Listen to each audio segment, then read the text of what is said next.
존경하는 국민 여러분, 계속되는 전공의들의 집단 행동으로 얼마나 불편하고 불안하십니까? 이 어려운 상황에도 불편을 감수하며 정부의 의료 개혁에 힘을 보태주고 계신 국민 여러분께 감사의 말씀을 드립니다. 아울러 국민들의 불편을 조속히 해소해 드리지 못해 대통령으로서 송구한 마음입니다. 국민 여러분, 지금 정부가 추진하는 의료 개혁은 국민 여러분을 위한 것입니다. 촌각을 다투는 환자들이 응급실을 찾아 뺑뺑이를 돌다가 길에서 사망하는 일이 벌어지고 있습니다. 아이가 아프면 새벽부터 병원 앞에서 줄을 서야 합니다. 비수도권 지역은 더 열악합니다. 가까운 곳에 산부인과가 없어서 진료와 출산을 위해 병원 원정을 나서는 지경입니다. 이러한 상황을 뻔히 아는 정부가 어떻게 손을 놓고 있겠습니까? 정부의 의료 개혁은 필수 의료, 지역 의료를 강화해서 전국 어디에 살든 어떤 병에 걸렸든 모든 국민이 안심하고 치료받을 수 있는 의료 환경을 만들기 위한 것입니다. 이를 위해서는 의사가 더 필요합니다. 국민의 생명과 건강을 지키기 위한 의사 증원을 의사들의 허락 없이 할 수 없다고 한다면 거꾸로 국민의 목숨의 가치가 그것밖에 안 되는 것인지 반문할 수밖에 없습니다. 국민은 이 나라의 주권자입니다. 정부는 국민의 생명과 건강을 지키기 위한 4대 의료개혁 패키지에 그동안 의사들이 주장해온 과제들을 충실하게 담았습니다. 필수 의료, 지역 의료에 종사하는 의사들에게 공정한 보상과 인프라 지원을 해주기 위해 10조 원 이상의 재정을 투자하고 의료사고와 관련한 법적 리스크 부담을 완화해 주기 위해 사법 리스크 안전망을 구축하는 방안도 포함했습니다.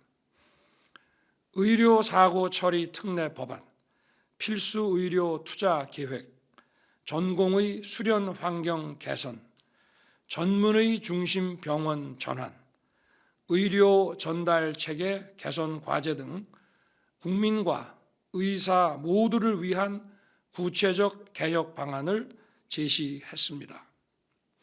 그런데도 지금 전공의들은 50일 가까이 의료 현장을 이탈하여 불법적인 집단 행동을 계속하고 있습니다. 오로지 하나, 의사 증원을 막기 위해서입니다.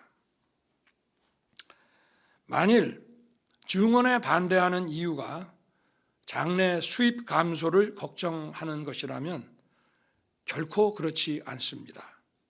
현재 우리나라 의사들의 평균 소득은 OECD 국가들 가운데 1위입니다.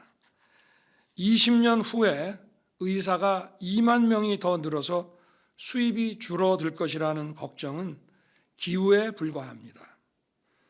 20년 뒤 의사는 2만 명이 더 늘어나지만 국민소득 증가와 고령화로 인한 의료 수요는 그보다 더 어마어마하게 늘어납니다. 정부의 의료 개혁은 의사들의 소득을 떨어뜨리려는 것이 아닙니다. 필수 의료와 비필수 의료, 지역 의료와 수도권 의료 간의 의사들 소득 격차는 줄어들 수 있습니다만 전체적인 의사들의 소득은 지금보다 절대 줄지 않을 것입니다. 더욱이 의료 산업 발전에 따라 바이오, 신약, 의료기기 등 의사들을 필요로 하는 시장도 엄청나게 커질 것입니다. 또한 우리 의료 산업도 글로벌 마켓으로 더 많이 진출해야 하는데 의료 서비스의 수출과 의료 바이오의 해외 시장 개척 과정에서 의사들에게 더 크고 더 많은 기회의 문이 열릴 것입니다. 뿐만 아니라 정부는 지역 및 필수 의료 강화, 보상 체계 개선, 의료 인프라 구축에 앞으로 막대한 재정을 투입할 것이기 때문입니다. 그동안 역대 정부는 의료 문제를 건강보험 재정에만 맡겨왔을 뿐 적극적인 재정 투자는 하지 않았습니다. 그러나 저는 의료는 안보, 치안과 같이 국민의 안전에 관한 것이므로 국민의 생명과 건강을 지키는 의료 개혁에 막대한 재정을 투입하겠다고 약속드린 바 있습니다. 그리고 의료에 대한 정부의 재정 투자는 더 큰 민간 투자를 이끌어낼 것입니다. 게다가 지금 의대 정원을 늘린다고 해도 최소한 10년 이후에나 의료 현장에서 의사들이 늘어나기 시작하는 것입니다. 현재 우리나라 의사의 수는 11만 5천 명입니다. 10년 이후 매년 2,000명씩 늘기 시작하면 20년이 지난 2045년에야 2만 명의 의사가 더 늘어납니다. 저는 지금 의사를 증원하더라도 증원된 의료 인력이 배출되지 못하는 향후 10년 동안 우리 국민들께서 얼마나 큰 어려움을 겪으실지 그게 더 걱정입니다. 일부에서는 일시에 2,000명을 늘리는 것이 과도하다고 주장합니다. 심지어 정부가 주먹구구식 일방적으로 2,000명 증원을 결정했다고 비난하기도 합니다. 결코 그렇지 않습니다. 2,000명이라는 숫자는 정부가 꼼꼼하게 계산하여 산출한 최소한의 증원 규모이고 이를 결정하기까지 의사단체를 비롯한 의료계와 충분하고 광범위한 논의를 거쳤습니다. 현재 우리나라 의사 수가 부족한 현실은 상식을 가진 국민이라면 누구나 동의하실 것입니다. 실제 연구 결과도 이를 입증합니다. 정부는 국책연구소 등에서 다양한 방법으로 연구된 의사 인력 수급 체계를 검토했습니다. 이러한 연구는 인력 추계에 사용되는 통계적 모형을 기초로 수요 측면에서는 저출산 고령화와 같은 인구 구조의 변화, 만성질환의 증가와 같은 질병 구조의 변화에다가 소득 증가에 따른 의료 수요 변화까지 반영한 것입니다. 어떤 연구 방법론에 의하더라도 지금부터 10년 후인 2035년에는 자연 증감분을 고려하고도 최소 1만 명 이상의 의사가 부족하다는 결론은 동일합니다. 게다가 의료 취약 지역에 전국 평균 수준의 의사를 확보해서 공정한 의료 서비스 접근권을 보장하는 데만 지금 당장 5천 명의 의사가 더 필요합니다. 결국 2035년까지 최소한 15,000명의 의사를 확충해야 합니다. 미래를 생각하면 상황은 더욱 심각합니다.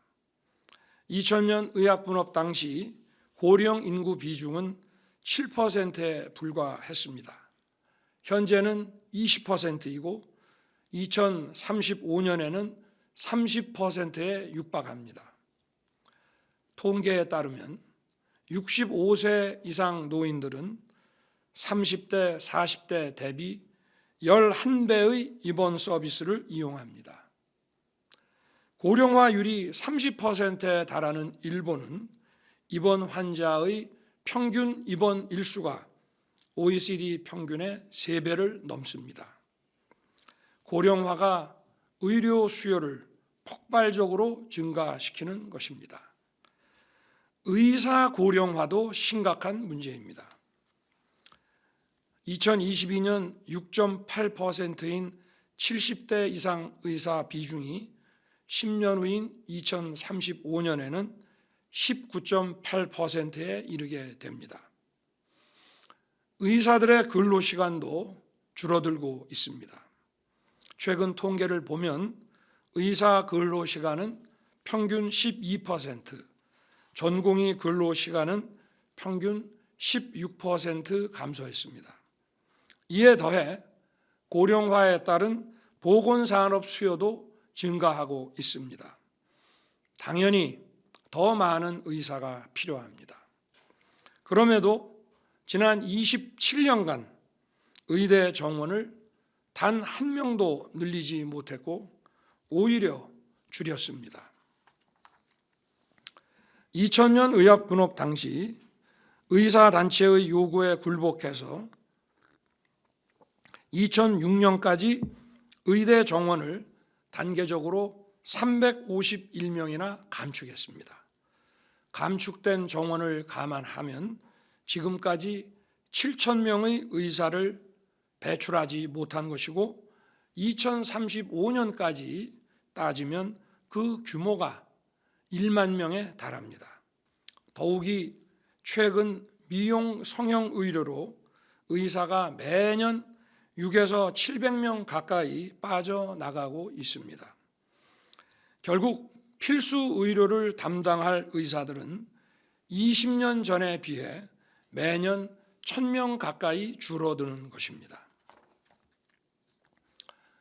우리나라와 인구 및 면적이 비슷하고 고령화를 비롯한 인구 구조 측면에서 우리와 같은 고민을 안고 있으며 제도적으로도 우리와 유사한 공적 의료 체계를 갖추고 있는 나라들의 의사 인력 숫자를 살펴보겠습니다. 영국의 현재 의사 수는 20만 3천 명이고 우리나라 인구 5천만을 기준으로 환산하면 15만 6천 명입니다. 프랑스는 의사 수가 21만 4천 명이고 우리나라 인구 기준으로 환산하면 16만 3천 명입니다. 독일은 의사 수가 37만 4천 명이고 우리나라 인구 기준으로 환산하면 23만 2천 명입니다. 일본은 의사 수가 32만 7천 명이고 우리나라 인구 기준으로 환산하면 13만 4천 명입니다. 모두 우리나라 의사 수 11만 5천 명보다 크게 높습니다. 그럼에도 현재 매년 배출하는 의사 수가 영국은 11,000명, 프랑스는 10,000명, 독일은 11,127명, 일본은 9,384명입니다. 모두 우리나라의 3,058명보다 크게 많습니다. 향후 10년에서 20년이 지나면 영국, 프랑스, 독일, 일본의 의사 수와 우리나라 의사 수의 격차는 훨씬 더 벌어질 것입니다. 우리나라 인구 대비 의사 수는 OECD 국가들 가운데 가장 낮은 수준입니다. OECD 평균이 3.7명입니다. 인구 1,000명당 3.7명인데 우리나라는 겨우 인구 1,000명당 2.1명입니다. 5천만 우리나라 인구 기준으로 환산하면 OECD 평균에 비해 무려 8만 명의 의사가 부족하고 의과대학생 수는 OECD 평균의 절반 수준입니다. 게다가 우리나라 고령 인구 증가 속도는 OECD 평균의 1.7배에 달해서 앞으로 의사 부족 문제가 더욱 심각해질 수밖에 없습니다. 우리나라 현재 국민 의료비는 GDP의 9.7%입니다. 총 GDP 약 2,162조 원 가운데 210조 원이 의료비에 지출되고 이는 OECD 평균 9.3%보다 높습니다.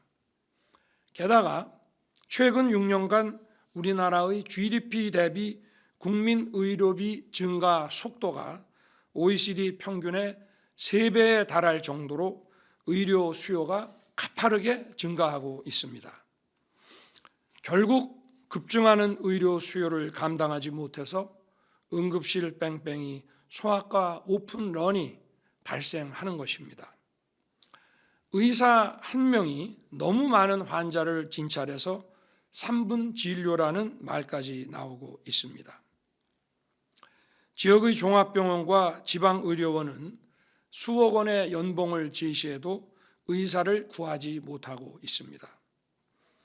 강원도에서 운영하는 영월의료원은 지난해 2023년 11월부터 8차례나 정신건강의학과 전문의 채용 공고를 냈습니다만 지원자가 단 한 명도 없었습니다. 속초의료원 역시 연봉 2억 2천만 원의 전문의 채용 공고를 냈습니다만 지원자가 없어 4번째 재공고를 올렸습니다. 전북 정읍시도 의사 채용을 위해 5번째 재공고를 하는 중입니다. 경남 산청보건의료원은 내과 전문의 채용에 1년이 걸렸습니다. 연봉을 3억 6천만 원까지 올려서야 겨우 의사를 구할 수 있었습니다. 또한 군, 경찰, 소방 등 특수 직군을 위한 병원은 장기 전문의를 구할 수 없어 특수 직군 맞춤형 진료 체계를 구축하는데 많은 곤란을 겪고 있습니다. 특히 군은 총상, 화상과 같은 외상, 화생방에 의한 호흡기 진료 등 일반 의료와 전혀 다른 특수성이 있어 군 경험을 오래 쌓은 의사가 필요합니다. 그런데 우리나라 군의관 2,500여 명 가운데 92%인 2,300여 명은 3년 복무를 하는 단기 군의관이고 매년 전체 군의관의 30%인 750명이 신규 군의관으로 교체됩니다. 우리 군 병력이 48만 명입니다. 실제로 군 의료 체계 내에서 임무를 수행하는 장기 군의관은 수련의를 제외하고는 130명밖에 되지 않습니다. 게다가 점점 더 많은 장기 군의관들이 의무 복무 기간만 마치면 군을 떠나고 있고 의대생들의 현역병 입대도 늘고 있습니다. 이제 군에 남아 군 의료에 전념하는 의사는 손에 꼽을 정도가 되었습니다. 미국의 국방의과대학, 일본의 방위의과대학처럼 과거 국방부에서 의무사관학교와 유사한 국방의학원 설립을 추진했습니다만 의료계의 반대로 무산된 바 있습니다. 이런 비정상적인 구조를 바로잡기 위해 의사 증원은 더 이상 늦출 수 없는 국가적 과제입니다. 게다가 의료 인력은 하루아침에 양성되지 않습니다. 예과 2년, 본과 4년에 의대 6년, 의대 졸업 후 인턴 1년, 레지던트 3년 내지 4년, 공중보건의 내지 군의관 3년 등 긴 시간이 필요합니다. 내년부터 의사 정원을 늘려도 2031년에야 첫 의대 졸업생이 나오고 전문의는 최소한 10년 이상 걸려야 배출됩니다. 2035년이 되어야 비로소 2,000명의 필수 의료를 담당할 수 있는 의사가 늘어나기 시작합니다. 현재 우리나라 활동 의사 수는 아까 말씀드린 바와 같이 11만 5천 명입니다. 전문의가 10년 후에 나오므로 20년 후에야 2만 명이 더 늘어납니다. 2,000명은 그냥 나온 숫자가 아닙니다. 말씀드린 대로 정부는 통계와 연구를 모두 검토하고 현재는 물론 미래의 상황까지 꼼꼼하게 챙겼습니다. 내년부터 2,000명씩 늘려도 급속한 고령화에 대응하고 지역 의료에 필요한 인력을 공급하기에는 부족합니다. 의대 정원 2,000명 증원은 국민의 생명과 안전을 지키는 헌법적 책무를 이행하고 급격한 고령화에 대응하기 위한 최소한의 증원 규모임을 다시 한번 말씀드립니다.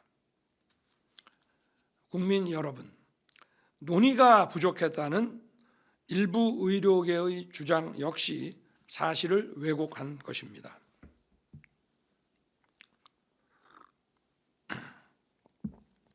우리 정부는 2022년 5월 출범 이후 꾸준히 의료계와 의사 증원 논의를 계속해 왔습니다.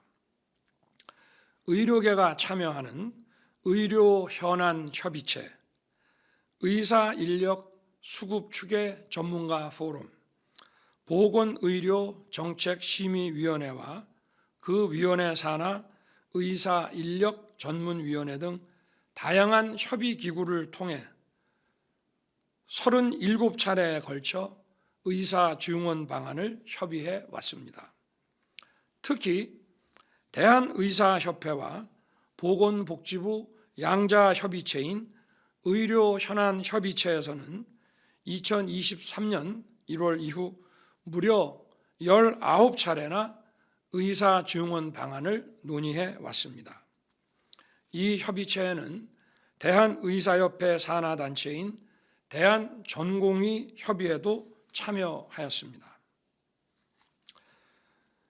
먼저 2023년 2월 9일 의료현안협의체 2차 회의에서 정부는 적정 의료인력 양성을 논의 과제로 제시했습니다.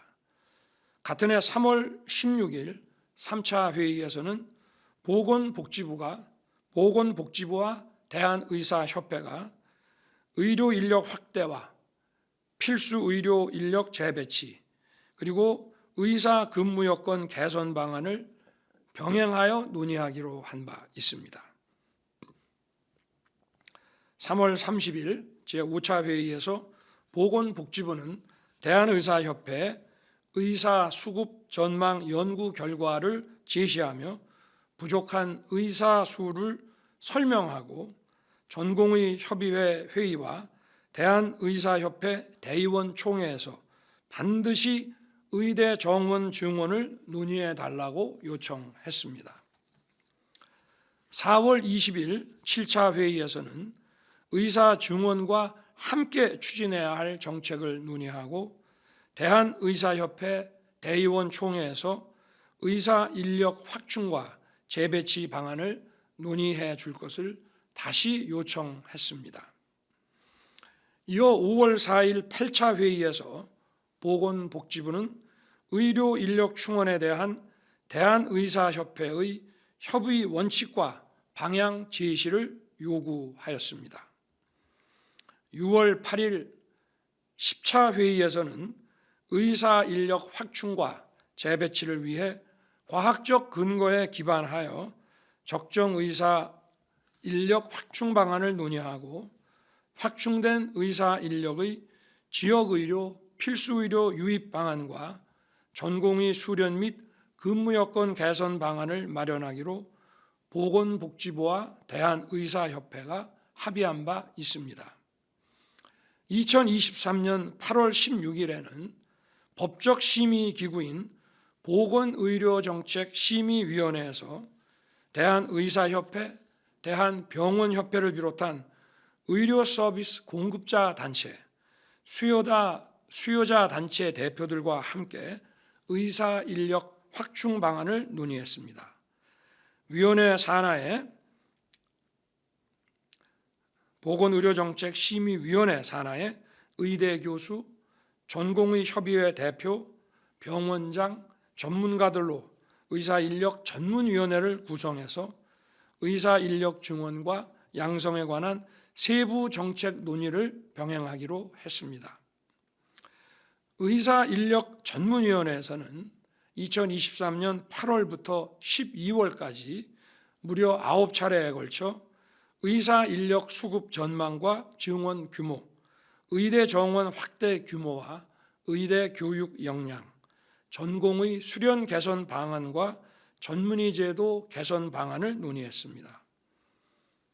또한 정부는 이러한 논의 결과를 빠짐없이 의료 현안 협의체를 통해 대한의사협회와 그 산하 대한전공의협의회에 계속 설명했습니다.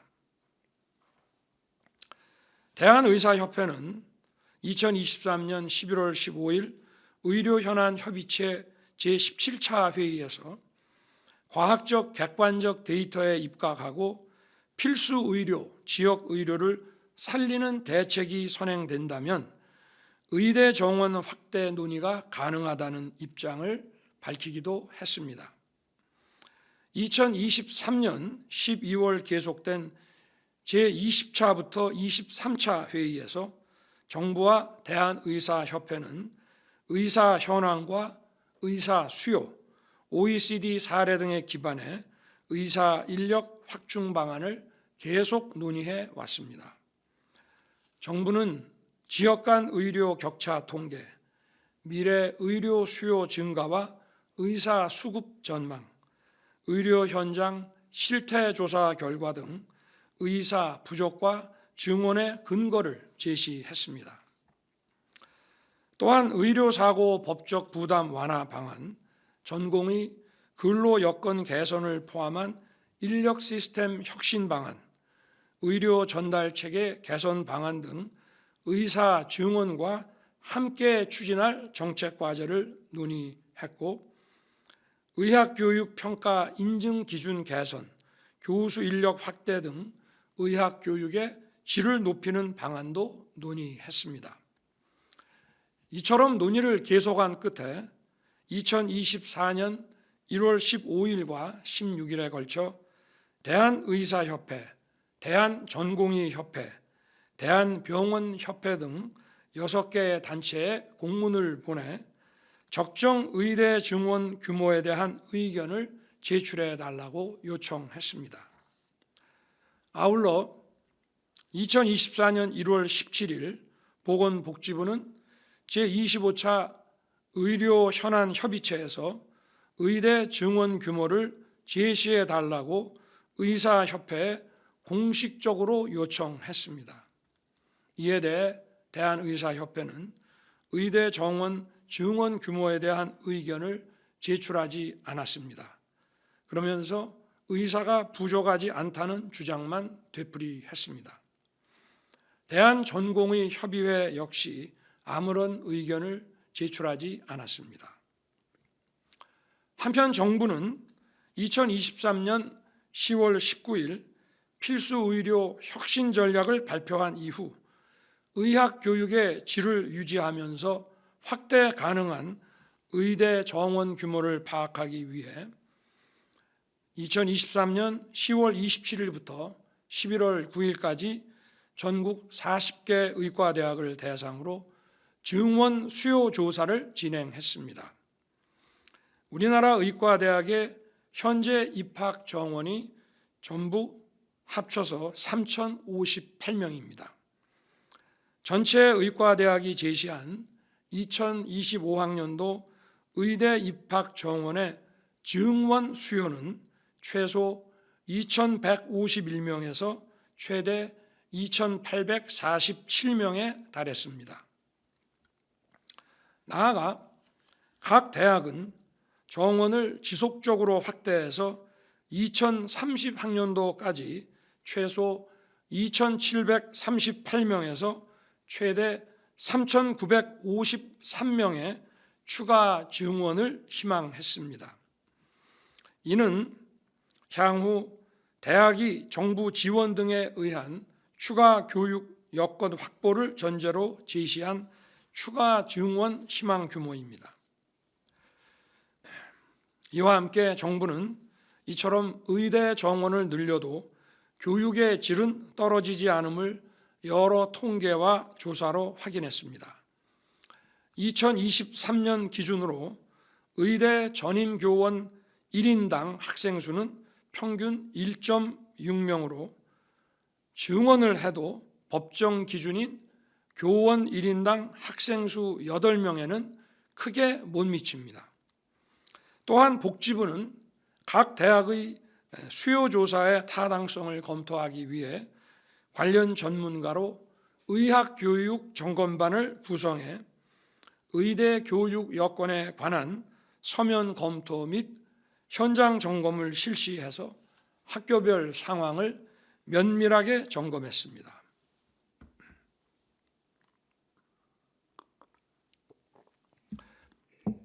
실제로 의과대학을 운영하는 40개 대학이 2024년 2월 22일부터 3월 4일까지 정부에 제출한 2025학년도 의대 정원 증원 신청 인원은 서울 소재 8개 대학이 합해서 365명, 경기 인천 소재 5개 대학이 565명, 비수도권 27개 대학이 2,471명으로 총 3,401명에 달했습니다.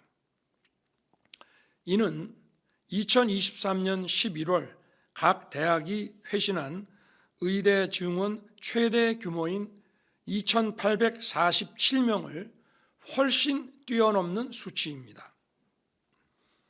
국민 여러분, 이처럼 정부는 확실한 근거를 갖고 충분한 논의를 거쳐 2,000명 의대 정원 증원을 결정했습니다.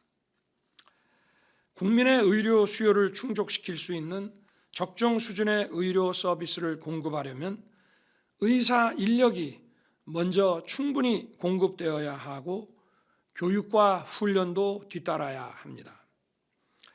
의료 인력 양성에 시간도 오래 걸리기 때문에 중장기적인 인력 계획과 정책이 중요합니다.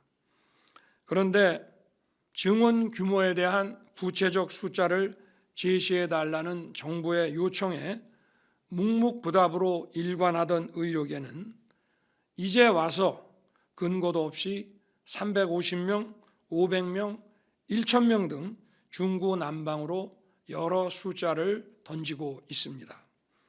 뿐만 아니라 지금보다 500명에서 1,000명을 줄여야 한다는 으름장도 놓고 있습니다.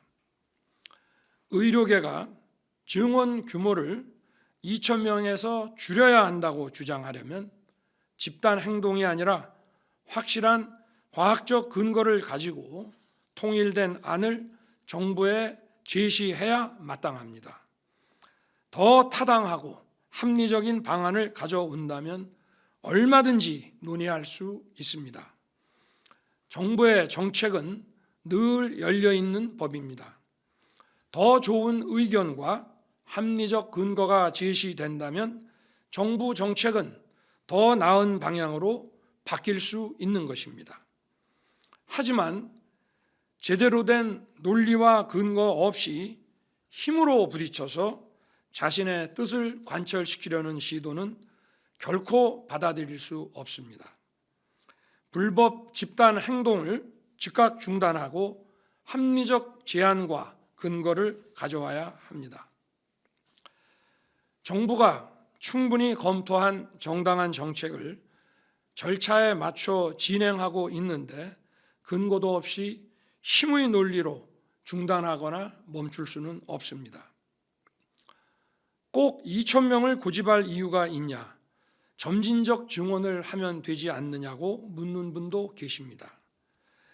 애초에 점진적 증원이 가능했다면 어째서 지난 27년 동안 어떤 정부도 단 한 명의 증원도 하지 못한 것인지 되묻고 싶습니다. 단계적으로 의대 정원을 늘리려면 마지막에는 초반보다 훨씬 큰 규모로 늘려야 하기 때문에 지금과 같은 갈등을 매년 겪을 수밖에 없습니다. 20년 후에, 예를 들어 20년 후에 2만 명 증원을 목표로 잡고 지금부터 몇백 명씩 단계적으로 증원한다면 마지막 해에는 4,000명을 증원해야 된다는 계산이 나올 수 있습니다. 의대 지망생의 예측 가능성과 또 연도별 지망생들 간의 공정성을 위해서도 증원 목표를 산술 평균한 인원으로 매년 증원하는 것이 더 타당합니다. 이해 집단의 위협에 굴복해서 증원은 고사하고 351명 정원 감축에 찬성한 것이 지금 심각한 의사 부족 사태를 초래한 것입니다. 27년 동안 반복한 실수를 또다시 되풀이할 수는 없습니다. 국민 여러분, 의료는 국민의 생명과 직결된 것입니다. 일부 의사들의 불법 집단 행동은 그 자체로 우리 사회에 중대한 위협이 됩니다. 지난 27년간 국민의 90%가 찬성하는 의사 증원과 의료 개혁을 그 어떤 정권도 해내지 못했습니다. 역대 정부들이 9번 싸워 9번 모두 졌고 의사들의 직역 카르텔은 갈수록 더욱 공고해졌습니다. 이제는 결코 그러한 실패를 반복할 여유가 없습니다. 국가가 의사에게만 의료 행위를 할 수 있는 독점적 권한을 준 이유는 단 하나의 생명도 소중히 하라는 뜻입니다. 의사들이 갖는 독점적 권한에는 국민의 생명과 건강을 보호해야 하는 무거운 책임이 포함되어 있습니다. 그러기에 의사들은 의료법을 준수해야 할 의무가 있습니다. 그럼에도 의대 정원 증원 발표 이후 의사협회는 총파업에 돌입하겠다고 선언했습니다. 정부는 즉각 의사협회 집행부 등에 대해 집단행동 및 집단행동 교사 금지 명령을 내렸습니다. 또한 국민 생명과 건강에 위해를 주는 집단행동과 집단행동을 부추기는 일체의 행동을 즉시 중지할 것을 강력히 촉구했습니다. 지난 2월 19일부터 전공의를 중심으로 근무지 집단 이탈이 시작되면서 정부는 221개 전체 수련병원을 대상으로 집단 연가 사용 불허 및 필수 의료 유지 명령을 내리고 근무지를 이탈한 의사들에게 개별적으로 업무 개시 명령을 내렸습니다. 그럼에도 90%가 넘는 전공의들이 환자 곁을 떠났습니다. 정부에서 여러 차례 수련병원 현장 점검을 통해 전공의들의 근무 여부를 확인하고 환자 곁으로 돌아올 것을 당부했지만 끝끝내 돌아오지 않고 있습니다. 독점적 권한을 무기로 의무는 내팽개친 채 국민의 생명을 인질로 잡고 불법 집단 행동을 벌인다면 국가는 법과 원칙에 따라 대응할 수밖에 없습니다. 그 누구도 특권을 갖고 국민 위에 군림할 수 없으며 그것이 국민의 생명을 다루는 의사라면 더 말할 것도 없습니다. 정부는 의료법 59조 2항에 따른 업무 개시 명령을 위반하고 복귀하지 않은 8,800명의 전공의들에 대해 의료법과 행정절차법에 따라 면허정지 행정처분을 진행하고 있습니다. 다만 시간이 좀 걸릴 것입니다. 행정절차법은 처분에 앞서 사전 통지를 해야 하고 의견 제출 기회를 부여하고 있습니다. 이러한 의견 제출 기간이 지난 후에야 면허정지 처분 통지가 가능합니다. 사전 통지와 면허정지 처분 통지는 모두 등기 우편 송달로 이루어집니다. 그런데 대부분의 전공의들이 고의적으로 사전 통지를 받지 않고 수령을 거부하고 있습니다. 이 경우 3회까지 재발송해야 하고 그래도 송달을 거부할 경우에 공시 송달을 할 수 있습니다. 현재 대부분의 전공의들에게 2차 사전 통지가 발송된 상황입니다. 모든 절차는 법에 따라 진행되고 있습니다. 전공의 여러분, 통지서 송달을 거부할 것이 아니라 지금이라도 의료 현장으로 돌아와 주기 바랍니다. 제가 대통령으로서 앞으로 수많은 국민의 생명을 구하고 또 수많은 국민의 건강을 지켜낼 여러분을 제재하거나 처벌하고 싶겠습니까? 여러분은 대한민국의 매우 중요한 미래 자산입니다. 국민이 여러분에게 거는 기대와 여러분의 공적 책무를 잊지 말아 주시기 바랍니다. 환자가 기다리고 있는 의료 현장으로 조속히 복귀해 주십시오. 국민 여러분, 지금 일부 의사들은 정부의 조건 없는 대화 제안마저 거부하고 있습니다. 대한의사협회는 의사 정원 감축에 대해 복지부 장차관 파면까지 요구하고 있습니다. 대한의사협회는 그동안 복지부 장차관과 또 복지부 관계자들과 수십 차례 의사 정원 문제를 논의하지 않았습니까? 심지어 총선에 개입하겠다며 정부를 위협하고 정권 퇴진을 운운하고 있습니다. 이러한 행태는 대통령인 저를 위협하는 것이 아니라 국민을 위협하는 것입니다. 정치라는 것이 무엇입니까? 정치란 바로 우리 국민의 문제를 해결하는 것입니다. 국민을 불안하고 불편하게 만드는 구조적인 문제를 잘 알면서도 이해 집단의 저항에 굴복한다면 정치가 존재하지 않는 것입니다. 정상적인 국가라고 할 수 없습니다. 저는 국민 여러분께 반드시 해결하겠다고 약속드린 여러 개혁 과제들을 해결하기 위해 지금까지 전력을 다해왔습니다. 구조적, 고질적 문제를 개혁하는 것이 바로 국민이 선출한 정부의 역할이기 때문입니다. 제가 정치적 득실을 따줄 줄 몰라서 개혁을 추진하는 것이 아닙니다. 국민이 고통에 신음하는 모습을 오랫동안 보았기 때문입니다. 누군가 국민과 국익만 바라보고 유불리를 따지지 않고 개혁에 뛰어들지 않는다면 이 나라에 미래가 없기 때문입니다. 저는 공직 생활을 할 때부터 대통령이 된 지금까지 단 한 번도 쉬운 길을 가지 않았습니다. 회피하고 싶은 인기 없는 정책도 국민에게 꼭 필요하다면, 국익에 꼭 필요하다면 과감하게 실천하면서 여기까지 왔습니다. 2022년 화물연대의 집단 운송 거부 사태 당시 이길 수 없는 싸움이라며 타협해야 한다는 의견이 많았습니다.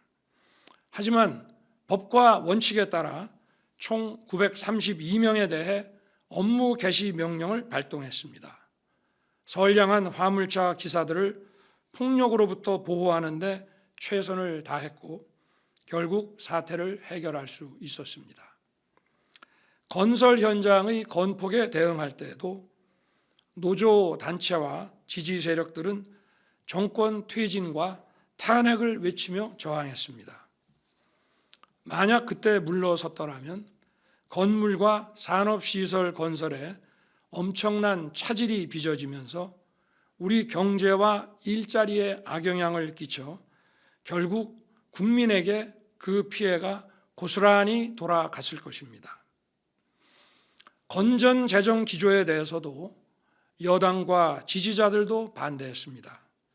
앞으로 총선을 치러야 하는데 건전 재정이 말이 되냐는 얘기를 숱하게 들었습니다.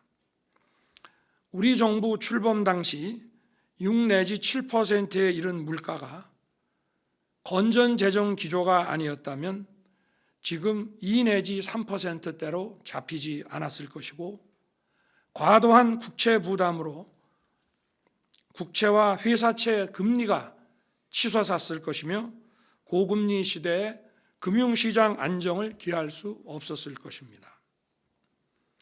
망가진 한일 관계를 개선하려고 했을 때는 당 안팎에서 지지율을 걱정했습니다. 그런데 지금 연간 1,000만 명 가까운 양국 국민들이 상호 방문하고 있고 양국 기업들의 협력은 활발해지고 경쟁력은 향상되었습니다.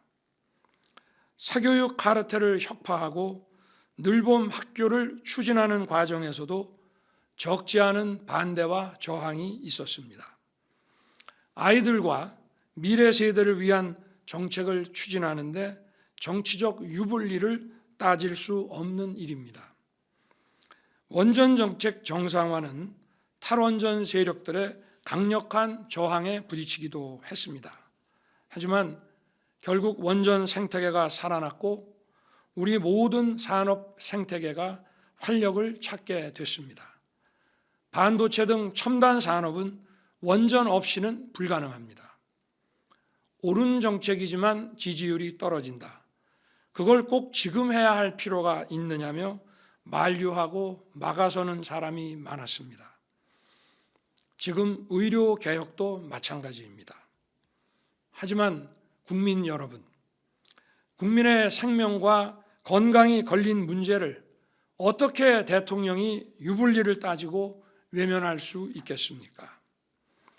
역대 어느 정부도 정치적 유불리 셈법으로 해결하지 못한 채 이렇게 방치되어 지금처럼 절박한 상황까지 온 것입니다. 저는 이것이 바로 민주주의의 위기라고 생각합니다. 국민 여러분께서 저를 불러내셔서 이 자리에 세워주신 이유가 무엇인지 저는 잘 알고 있습니다. 국민의 보편적 이익에 반하는 기득권 카르텔과 타협하고 굴복하지 않아야 한다는 것 잘 알고 있습니다. 국민 여러분, 지금도 의사의 본분을 지키면서 국민 곁을 지키고 계시는 많은 의사들이 있습니다. 이분들과 국민 여러분의 협조로 현재 비상의료 체계를 유지하고 있습니다. 현장을 지키고 계신 의사, 간호사, 간호조무사를 비롯한 모든 의료진께 깊이 감사드립니다. 정부도 최선을 다할 것입니다. 그리고 현장 의료진 여러분을 국가 재정으로 충분히 지원해 드리겠습니다. 병원을 떠나 있는 전공의 여러분, 제가 의료 개혁을 통해 제대로 된 의료 시스템을 만들겠습니다. 우리나라의 의학과 의료 산업의 경쟁력을 세계 최고로 만들 수 있도록 막대한 재정 투자를 하겠습니다. 집단 행동을 하겠다면 의사 증언을 반대하면서 할 게 아니라 제가 여러분에게 드린 약속을 지키지 않을 때 하시기 바랍니다. 전공의 여러분, 이제 그만 집단 행동을 중단하고 돌아와 주기 바랍니다. 제가 의료 현장에서 만난 의사들은 헌신적인 분들이었습니다. 의사 단체는 하루라도 빨리 정부와 테이블에 앉아 무엇이 국민의 생명과 건강을 위한 길인지 논의에 나서야 합니다. 의사, 간호사, 간호조무사 등 의료 관련 직역 간 광범위한 협력을 통해 의료 개혁을 이루어내야 합니다. 저는 의료 개혁을 위한 대통령 직속 특별위원회 설치를 이미 제안한 바 있습니다. 또 국민, 의료계, 정부가 참여하는 의료 개혁을 위한 사회적 협의체 구성도 좋습니다. 국민 여러분, 대통령은 국민에게 겸손해야 하고 사회적 약자에게는 더 깊이 머리를 숙여야 합니다. 그러나 저는 국민을 보호해야 하는 헌법상 책무를 지고 있는 대통령입니다. 국민을 힘들게 하고 괴롭히는 일이 있다면 제게 주어진 책무를 확실하게 이행해야 합니다. 의료개혁이라는 과업에서 의사 증언은 최소한의 필요 조건일 뿐이고 더 많은 충분 조건들이 보태지면서 완성될 것입니다. 국민 여러분, 지금은 용기가 필요할 때입니다. 정책 추진과 성공의 동력은 결국 국민 여러분의 성원과 지지입니다. 국민 여러분과 정부가 손을 잡고 정당한 정책을 함께 추진해 나갈 때 비로소 정책이 성공할 수 있고 그 혜택을 온 국민이 누릴 수 있습니다. 정부가 국민을 위한 의료 개혁을 반드시 완수할 수 있도록 국민 여러분의 성원과 지지를 간곡히 부탁드립니다. 저와 정부는 더욱 자세를 낮추고 우리 사회의 약자와 국민 여러분의 목소리에 더욱 귀를 기울이겠습니다. 작은 목소리 하나 놓치지 않고 국민을 위한 일이라면 온 힘을 다하겠습니다. 국민 여러분, 대통령인 제게 가장 소중한 절대적 가치는 바로 국민의 생명입니다. 감사합니다.